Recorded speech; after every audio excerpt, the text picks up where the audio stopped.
समस्या बहुत ही गंभीर है संदीप जी। किसी भी कृषि उपज को लागत का मूल्य भी नहीं मिल रहा है, वो चाहे आलू हो, प्याज हो, गेहूं हो, सोयाबीन हो, कपास हो, कुछ भी हो, या ये मेथी और धनिया तो ऐसे ही फेंक रहे हैं लोग। तो बहुत ही गंभीर समस्या है और इस समस्या को अगर कोई उठाता है, सरकार के पास आवाज उठाता है तो उसका समर्थन करना ही चाहिए।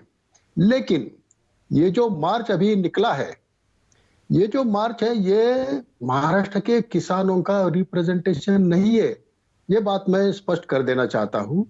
ये जो मार्च निकलता है किसान सभा का हर इलेक्शन के पहले, एक साल एक मार्च 2018 में ऐसे ही मार्च निकला था। अब 2030 में मार्च निकला है और नासिक डिस्ट्रिक्ट के एक आदिवासी एरिया है, पेट सुरगना तालुका, यहाँ इनका स्ट्रांग होल्ड है कम्युनिस्ट पार्टी का। वहां से इन लोगों को भाई आपका रेशन कार्ड कर देंगे, आपका ये संजय गांधी निराधार योजना भी आपका ये कर देंगे, आपके जमीन जो नाजायज है इनकी मांगे।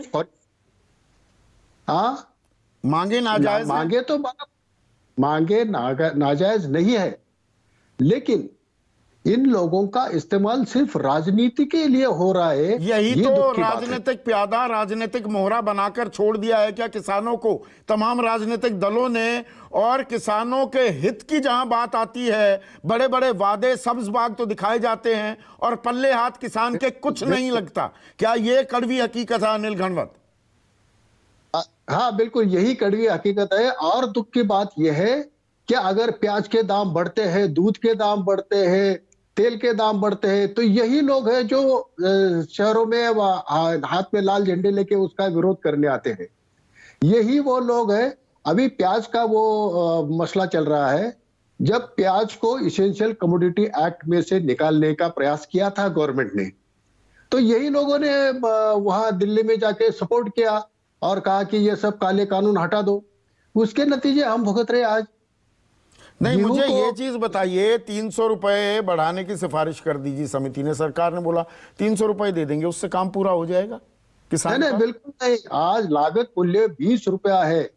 लागत मूल्य कहां 20, कहां 3 रुपए, कहा 3 रुपए। और समझो किसी किसान ने आज मंडी में जाके बेचा और उसको 5 रुपए वहां से मिल गए और ये 3 रुपए जुड़ गए तो भी 8 ही रुपए मिलेंगे उसको। और 5 रुपए भी कहां मिल रहे हैं? अगर भाड़ा, ढुलाई, उतराई, तुलाई, मजदूरी भी जोड़ देंगे तो वो 5 दिखने में लगता है, उससे कम ही मिलेंगे। गलत तो नहीं कह रहा हूं मैं अनिल घनवत? 5 रुपया भी मिलता है तो भी किसान के हाथ में कुछ नहीं बचता, वो उसका पूरा खर्चे में निकल जाता है, वो घाटे का ही सौदा है।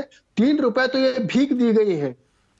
हमें अभी हमारा यहाँ अधिवेशन चल रहा है हमारे विधानसभा का, और उसमें केंद्र सरकार 6,000 रुपए दे रहे हैं, वैसे महाराष्ट्र शासन भी 6,000 रुपए किसानों का हर साल देगी। अरे क्या भीख बांट रहे हैं? हमें लूटा जाता है, हजारों करोड़ रुपए किसानों के आप लूट रहे हैं और हमें 6,000 रुपए दे रहे, 500 रुपए महीना दे रहे। नहीं, मैं तो आज एक खबर भी पढ़ रहा था अनिल घनवत, आपने भी वो खबर पढ़ी होगी। किसानी के लिए, कृषि क्षेत्र के लिए 3 सालों में बजटरी जो प्रावधान थे उसमें 42,000 करोड़ रुपया तो अनयूटिलाइज्ड, वो वापस चला गया। बड़ी बड़ी हम बातें करते हैं, उसका इस्तेमाल ही नहीं हुआ। और फिर हम कहते हैं आधारभूत ढांचा नहीं है, भंडारण नहीं है जी, ये नहीं है, वो नहीं है, पैसा नहीं इस्तेमाल किया। कमाल की चीज है। इसमें एक बात यह है कि इसमें इतना भ्रष्टाचार है, अगर आप पैसा देते हैं तो ही पैसा वो यूटिलाइज हो जाता है। किसानों को चाहिए भंडारण की सुविधा चाहिए, कि वो प्रोसेसिंग यूनिट्स होने चाहिए, लेकिन अगर कोई प्रोसेसिंग यूनिट लगाने जा रहे तो इसको इतना तंग किया जाता है पैसे के लिए कि वो छोड़ देता है, जाने दो, कलर नहीं करेंगे ये। तो इस तरह का रवैया है और किसान को वो दबा के ही रखना चाहते हैं, कोई भी पार्टी हो, उनको खाने की रखनी है। इसी नहीं, वो चुनाव